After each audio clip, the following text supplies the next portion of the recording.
దేవేంద్రుడు ఐశ్వర్యాన్ని కోల్పోయాడు.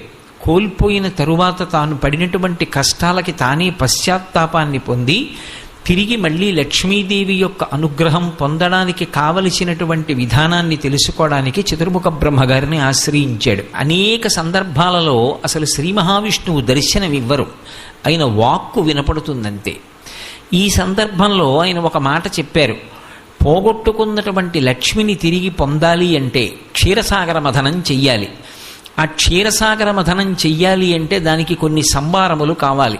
ఆ పాల సముద్రంలోకి పట్టుకెళ్ళి అనేకమైనటువంటి లతలు, ఓషధులు మొదలైనటువంటి వాటిని నింపాలి. తర్వాత మందర పర్వతాన్ని కవ్వంగా చేసుకోవాలి. వాసుకుని తీసుకొచ్చి తాడుగా చుట్టాలి.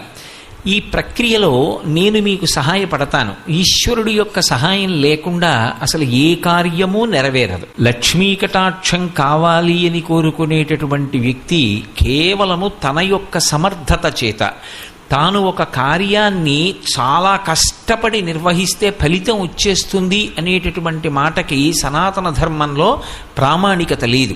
అందుకే సుందరకాండలో సీతమ్మ కూడా ఒక మాట చెప్తుంది. కచ్చిదాశాస్తి దేవానాం ప్రసాదం పార్థివాత్మజ కచ్చిత్ పురుషకారంచ దైవంచ ప్రతిపద్యతే అంటుంది. పురుషకారమునకు దైవము యొక్క సహాయము తోడు కావాలి. శ్రీచక్రం టీవీ. నేను నా వంతు ప్రయత్నం నేను చెయ్యాలి. కానీ ప్రయత్నం చేసేటప్పుడు ఒక్కటి జ్ఞాపకం పెట్టుకోవాలి. 99 పాళ్ల నా ప్రయత్నానికి ఒక్క పాళ్ళు భగవంతుని యొక్క అనుగ్రహం కలిసి రాకపోతే ఆ కార్యము నెరవేరదు. అందుకే భగవద్భక్తి అనేటటువంటి మాటకి అంత విశేష ప్రాధాన్యత ఉంటుంది.